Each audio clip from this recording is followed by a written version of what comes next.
Hello अस्सलाम वालेकुम, क्या हाल है आपका? कैसे हैं आप? ठीक है। अच्छा, आज हम करेंगे न्यूमेरिकल नंबर 2.4 क्लास 9 का। ठीक है। क्लास कौन सी है? 9। और न्यूमेरिकल नंबर है 2.4। ठीक है। ये बात लिखा हुआ है, a tennis ball is hit vertically upward. क्या लिखा है? A tennis ball is hit vertically upward with a velocity of 30 metre per second. ये इसकी वी आई होगी। तो सबसे पहले आपने क्या लिखना होता है? डाटा। ठीक है। डाटा में क्या है? इनिशियल वेलोसिटी वी आई। वो कितनी दी हुई है जी? वो दी है 30 मीटर्स पर सेकेंड, 30 ms माइनस 1। ठीक है। उसके बाद it takes 3 seconds to reach to the highest point. Time to reach highest point.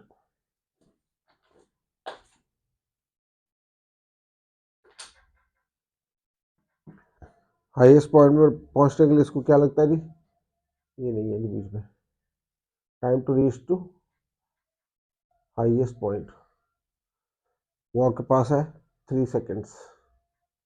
t1 कर लेते हैं, 3 seconds कर देते हैं। उसके बाद आपके पास क्या है? It takes 3 seconds to reach to the highest point. Calculate the maximum height reached. Maximum height.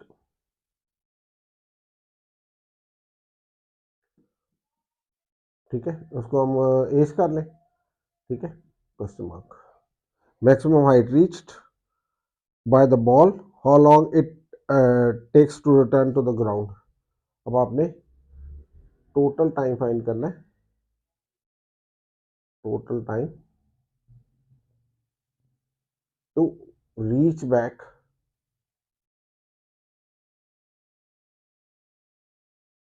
To ground. Question mark. ठीक है। इसके एक दफा आंसर 45 है और एक दफा 6 है। आंसर मैं लिख देता हूँ ताकि ना बाद में आपको कंफर्मेशन हो जाए करे कि एक का 45 है। ठीक है। और एक का टाइम जो है ना वो 6 सेकेंड है। ये मैंने आंसर्स आपको इधर साइड पे लिख दिए। ठीक है। चलो जी, फिर से बोलते हैं जी। A tennis ball is hit vertically upward with a velocity of 30 meter per second. It takes 3 seconds to reach the highest point. Calculate the maximum height reached by the ball. How long it takes to reach back to the ground. Okay. तो ये हमारा numerical है जी 2.4। इसको हम करने लगे। ठीक है। अब आपने करना क्या है जी? इसमें करना आपने ये है, देखो डाटा मैंने लिख दिया। अब इसको सॉल्व करना शुरू कर देते हैं। आपके पास 3 इक्वेशंस है। ठीक है। वो आपको याद है 3 इक्वेशंस कौन कौन सी थी? वो थी पहली is equal to v f v i plus A t. जब इसको अप एंड डाउन मूवमेंट में चेंज करते हो तो ये v F is equal to v i plus a की जगह जी टी भी हो सकता है। याद रखो कोई भी चीज़ ग्राउंड से ऊपर जाए या नीचे ग्राउंड की तरफ आए तो एक्सेलरेशन ए जो है वो जी में कन्वर्ट हो जाता है। ठीक है। उसके बाद जो दूसरी थे वो थे s is equal to v I T plus half A T square. ठीक है जी। अब उसको आप क्या लिख सकते हो? एस को एच में कन्वर्ट कर सकते हो, v a t plus half a को जी टी स्क्वायर लिख सकते हो। ठीक है। और तीसरी क्या थी?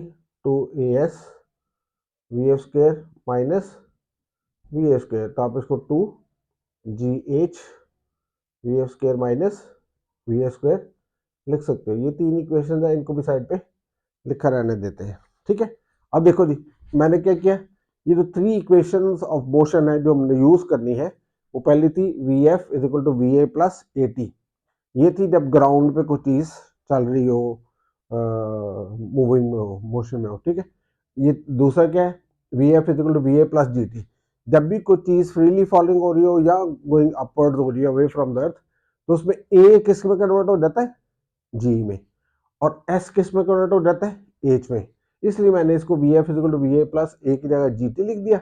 और इधर s is equal to we a t plus half A T square की जगह एस की जगह मैंने क्या लिख दिया? क्योंकि हाइट इन्वॉल्व हो जाती है इसलिए एच लिख दिया। ठीक है। V a t plus half a की जगह क्या लिख दिया जी टी स्क्वायर, उसके बाद 2as we f square minus V A square. इसी तरह थर्ड इक्वेशन ऑफ मोशन है, ए को मैंने कन्वर्ट कर दिया जी में, रेस्ट को मैंने कन्वर्ट कर दिया एच में, बाकी वैसे का वैसे रहा। ठीक है, अब इसमें आपको पास दिया क्या है, वी आई कितना है 30 मीटर्स पर सेकेंड। ठीक है, time to reach to the highest point. ठीक है, तो when the ball reaches to highest point it will do what, it will stop there and then it starts coming down. तो आप लिखोगे reaching maximum height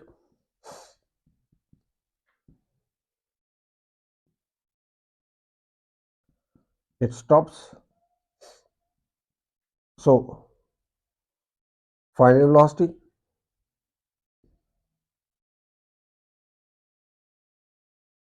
vf is equal to 0 metre per second. जब भी कुछ चीज आप ऊपर को फेंकते हो, जिस तरह ये मैंने मार्कर पकड़ा, इसको मैं ऊपर को फेंकता हूँ, तो ये ऊपर जाके क्या करती है, एक सर्टन पॉइंट पे जाके रुकती है।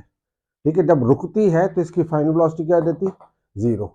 ये क्योंकि अपवर्ड जा रही थी, तो ये क्या होगा आपके पास जी में कन्वर्ट होगा, और जी जो है ना वो आपके पास क्या रहेगा जी, आप कभी प्लस लोगे कभी minus, depending on the situation, plus minus 10 metre per second square. ये डाटा में वैल्यू लिख दो आप। ठीक है, ये क्या हो गया जी, जी में कन्वर्ट हो गया और plus minus 10 metre per second square हो गया। प्लस एक और बात, जब भी कोई चीज ऊपर को जाती है, ठीक है, तो जितना टाइम वो ऊपर जाने में लेती है उतना ही टाइम वो नीचे आने में लेती है। क्या करती है, जितना टाइम वो ऊपर जाने में लेती है उतना टाइम वो नीचे आने में लेती है। ठीक है, तो वो भी करते हैं हम आगे। चलो अब मुझे बताओ कौन सा फॉर्मूला लग सकता है जिसके तहत आप उसका एज फाइंड कर सकते हो। हाइट फाइंड करनी ना, एज, तो हमारे पास दो ऑप्शन है, एक ये V I T plus half A T square. ठीक है, अगर हम ये लगाना चाहते हैं तो हमारे पास टाइम होना चाहिए ऊपर जाने का, है है टाइम है। ठीक है, ए होना चाहिए ऊपर जाने का, है वेरी गुड। वी आई होना चाहिए ऊपर जाने का, है ठीक है वेरी गुड। एस फाइंड करना है तो ये हो जाएगा, तो हम दूसरी इक्वेशन यूज कर सकते हैं। ठीक है, तो हम क्या कर सकते हैं जी, using h is equal to v I T plus half A T square. आप ये भी लिख सकते हो s is equal to v I T plus half A T square, इसको डालो और फिर उसको इसमें कन्वर्ट कर दो, क्योंकि एस किस में कन्वर्ट होगा, एच में। ठीक है, वी आई वैसे का वैसे रहेगा, टाइम भी वैसे का वैसे रहेगा, हाफ भी वैसे का वैसे रहेगा, ए कन्वर्ट होगा जी में, तो इसको जी कर दो। क्या कर दो इसको, हाफ जी टी स्क्वायर। ठीक है, चलो अब इसमें वैल्यूज लगाने शुरू करो। एच आपने फाइंड करनी, वी ए कितना दिया हुआ है ऊपर जाने का 30 मीटर पर सेकेंड, टाइम कितना दिया हुआ है 3 सेकेंड्स टू गो अप। ठीक है जी, उसके बाद क्या हो गया जी, हाफ जी की वैल्यू क्या है, क्योंकि ऊपर जा रही है, जब भी हम ग्रेविटेशनल एक्सेलरेशन लेते हैं ऊपर जाते वक्त, तो उसकी वैल्यू क्या आती है माइनस। तो ये इसलिए मैंने इधर प्लस माइनस 10 मेंशन किया था कि इट डिपेंड्स, जब कोई चीज़ नीचे गिरती है तो उसको प्लस लेते हैं, और जब कोई चीज़ ऊपर जाती है तो उसको माइनस लेते हैं। तो इधर क्या आएगा जी, -10 आ जाएगा। डन, क्यों -10 आया, क्योंकि ये चीज़ ऊपर जा रही थी। उसके बाद क्या है जी, टी का स्क्वायर है, टी हमारे पास 3 का, उसका स्क्वायर कर देंगे। ठीक है, अब एच इज इक्वल टू क्या आएगा, इसको इससे मल्टीप्लाई करेंगे तो 90 हो जाएगा, प्लस माइनस माइनस हो गया, 2 1 जार 2 5 जार, ये 5 आ गया जी, और 3 का स्क्वायर कितना होता है 9। ठीक है, एच आपके पास कितना बन गया 90 minus 45, H is equal to 45 metres, जो कि आपका पहला आंसर है। ये देख लो, पहला आंसर क्या था 45 मीटर्स। ठीक है, तो वो भी हमने निकाल लिया, आसान है। आप ये भी अप्लाई कर सकते हो, 2GH we f square minus v f square भी लगा सकते हो।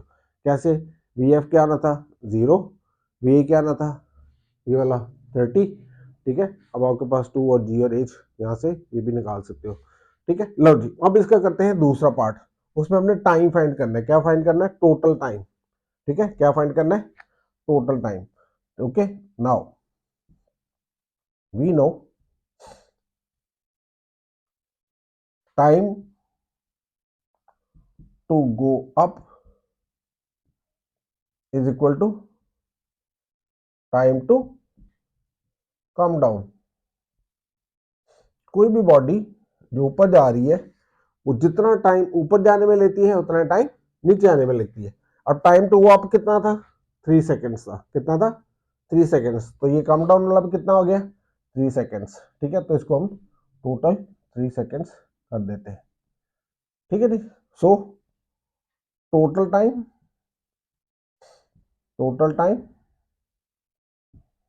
To go up and come down is equal to क्या होगा, 3 सेकेंड्स प्लस 3 सेकेंड्स, 6 सेकेंड्स। ये दूसरा आंसर भी आ गया, देखो 6 सेकेंड्स। ठीक है, आसान है। अब आप इसको क्या करो, इसको एक दफ़ा दोबारा मैं समझा देता हूँ, एक्सप्लेन कर देता हूँ।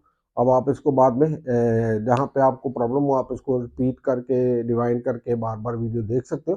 ठीक है, तो आसानी के साथ आप इसको कर सकते हो। क्लास में तो एक ही चांस होता है ना, टीचर ने एक दफ़ा बोला था आप ख़त्म, आपको पता नहीं चलता क्या कोई भी चीज़ आपका जहन इधर उधर हुआ तो आप वो मिस कर देते हो। लेकिन इसमें ये फ़ायदा होता है कि वीडियो से आप उसको दोबारा रिवाइंड करके स्टॉप करके रुक के सोच के फिर आगे जा सकते हो। ये था जी न्यूमेरिकल नंबर 2.4 था, क्लास थी 9, चैप्टर नंबर था 2। ठीक है, डाटा इसमें क्या था कि एक बॉल है उसको हमने ऊपर फेंका था 30 मीटर पर सेकेंड की स्पीड से, और उसको टोटल टाइम जो टाइम लगा था ऊपर हाईएस्ट पॉइंट पर पहुंचने में वो 3 सेकेंड्स थे। ठीक है, अब हमने ये फाइंड करना था कि वो कितनी ऊंची जाएगा, मैक्सिमम हाइट हमने फाइंड करनी थी। उसके बाद जो टोटल टाइम है ऊपर जाने का प्लस नीचे आने का ग्राउंड में। ठीक है, total time to reach back to ground, तो ऊपर जाने का कितना था 3, नीचे जाने का कितना है, टोटल हमने दोनों को ऐड करके लगाना है। ठीक है, उसके बाद क्या हो गया जी, जब मैक्सिमम हाइट पे पहुंचती है चीज बॉल, आप मैंने बोला था कि मार्कर अगर हम ऊपर फेंकते हैं तो ऊपर जाके ये रुक के वापस आता है, इसलिए reaching maximum height it stops. So final velocity जब ऊपर रुकेगा, ठीक है, तो इस स्पीड से आपको फेंकना पड़ेगा, कुछ स्पीड लगानी पड़ेगी। जब वापस आएगा, ठीक है, तो उधर पहले रुकेगा फिर वापस आएगा, इसलिए इसकी फाइनल वेलोसिटी क्या देती है, 0। जी मैंने आपको बोला कि जब आप ऊपर नीचे जा रही होती चीज तो जी की वैल्यू ऊपर जाते वक्त प्लस माइनस की होती है और नीचे आते वक्त प्लस की होती है, इसलिए मैंने जी को overall plus minus 10 metre per second square लिख दिया। अब हम फॉर्मूला यूज करते हैं, तो मैंने ये 3 इक्वेशन ऑफ मोशन लिख दी। ठीक है, पहली क्या है, V F is equal to V A plus A T है। दूसरी इसी को मैंने कन्वर्ट किया, मैंने बोला था for freely falling bodies going up और डाउन। ठीक है, a is converted into g, s is converted into h. तो मैंने v F is equal v A plus A t लिखा हुआ था, तो v F is equal v A plus g t लिख दिया, ए को कन्वर्ट कर दिया। इस तरह जहाँ एस लिखा था वहाँ एच लिख दिया, जहाँ ए लिखा था वहाँ जी लिख दिया, इधर भी जहाँ ए लिखा था वहाँ जी लिख दिया, जहाँ एस लिखा था वहाँ एच लिख दिया। मैंने आपको बोला कि ये जो हमने किया है ये हमने दूसरी इक्वेशन को यूज करते हुए किया है। हमारी सारी चीजें उसमें क्या है, वी आई टी ए, ठीक है, एस, सारा कुछ इन्वॉल्व है, तो हम इसको यूज कर सकते हैं। ठीक है, अगर हम इसको देखते हैं तो इसमें भी सारा कुछ मौजूद है जो हम निकाल सकते हैं। तो अगर हम इससे भी निकालेंगे तो आंसर हमारे पास फिर भी 45 ही निकलेगा। ठीक है, आप घर पे प्रैक्टिस करना, खुद नहीं होगा तो मेरे से कमेंट्स में पूछ लेना। अब हमने क्या किया जी, वैल्यूज लगाई। फॉर्मूला क्या जी, s is equal to we a t plus half A T square. तो मैंने इसको और डाल के एच एस को किस में कन्वर्ट कर दिया, एच में। ठीक है, v a t plus half a को किस में कन्वर्ट कर दिया, जी में, और टी स्क्वायर। चलो जी वैल्यूज लगाते हैं। एच वैसे का वैसे ही, क्योंकि हमने हाइट फाइंड करनी है। वी आई कितना था 30, टी कितना था, वी आई 30 था, टी कितना था 3। ठीक है जी, उसके बाद क्या आ गया जी आपके पास हाफ, जी वैल्यू कितनी थी, प्लस माइनस 10 है क्योंकि ऊपर जा रहा है, तो कितना आएगा, -10 आएगा। उसके बाद क्या आ गया जी टी का स्क्वायर, तो टी 3 था ऊपर जाते वक्त, तो टी का स्क्वायर 9 हो जाएगा। तो एच क्या आएगा जी 90 माइनस 45, तो 45 मीटर्स आ गया। अब मैंने आपको बताया जो इसका सेकंड पार्ट है उसके लिए क्या करना है, we know that time to go up, जितनी दफा मैं फर्स्ट को इसको ऊपर फेंकता हूँ तो फर्स्ट को ये 1 सेकंड ऊपर जाने में लेता है, तो 1 सेकंड ही नीचे आने में लेगा, इसलिए मैंने लिखा time to go up is equal to time to come down. Total आपके पास टाइम टू गो अप कितना था, 3 सेकेंड्स, तो नीचे आने में कितना है, वो भी 3 सेकेंड होगा। So total time to go up and come down, क्या लिखा हुआ है, and come down is equal to 3 + 3 6 seconds, जो कि आपकी ये दोनों आंसर्स थे। ये दोनों रिकवर हो गए। ठीक है, अब इसका स्क्रीनशॉट ले लो।